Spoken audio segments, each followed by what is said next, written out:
Dès qu'on a été informé par l'OMS qu'il y avait un agrégat de cas de maladies pulmonaires sévères associés à un marché de poissons et d'animaux dans le Yuan, on s'est mis en mode de surveillance épidémiologique importante et, bien entendu, on a informé nos cliniciens, nos médecins, nos gens de santé publique d'être vigilants par rapport à la situation et qui allait probablement évoluer.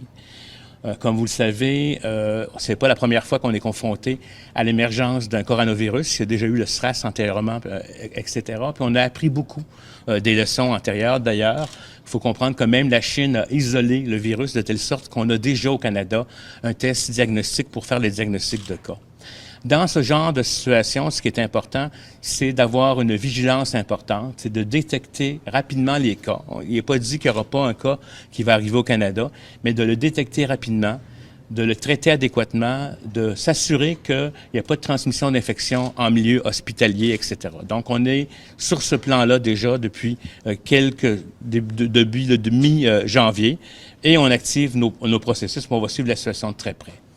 On a mis en place avec l'Agence de santé publique du Canada des mesures aux aéroports parce que les gens qui reviendraient de Chine pourraient être évalués, dépistés à l'aéroport. Et on a déjà implanté des corridors de service pour permettre une évaluation des patients qui pourraient comporter des symptômes de SRAS, pas de SRAS, mais de coronavirus. Et aussi, les personnes qui pourraient venir, mais qui n'ont pas de symptômes, vont être avisées de pouvoir contacter la santé publique pour pouvoir être prises en charge adéquatement dans un centre qui va être avisé avant l'arrivée du patient.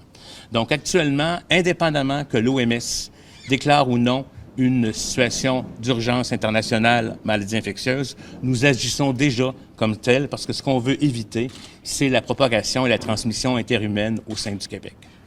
Jusqu'à présent, est-ce qu'il y a des gens qui sont isolés, qui sont suspectés d'avoir contracté ce coronavirus au Québec? Hier, il n'y en avait pas. Je peux vous dire qu'aujourd'hui, puis là, c'est un bon signe, il y a 6 personnes qui sont actuellement en cours d'investigation, dont une, c'est pas le cas.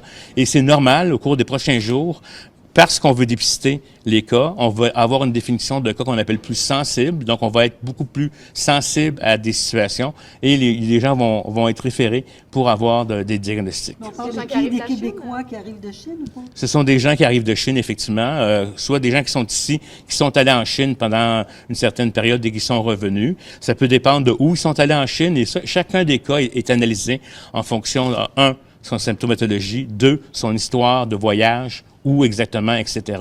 Et à ce moment-là, si c'est nécessaire, il y a une évaluation qui est faite. Ils sont dans la région de Québec, Montréal? Il y en a dans la région de Montréal, puis il y en a dans la région de Québec. Mais comme je vous le dis, ce ne sont pas des cas. Ce sont des gens qui ont une histoire qui pourrait être compatible avec le fait qu'ils auraient été exposés. Souvent, les gens vont avoir un rhume comme vous et moi, mais parce qu'ils sont allés en Chine, et si particulièrement sont allés dans cette région-là spécifiquement, on fait attention, puis on n'est plus, je vous dirais, la majorité des cas vont être négatifs, mais on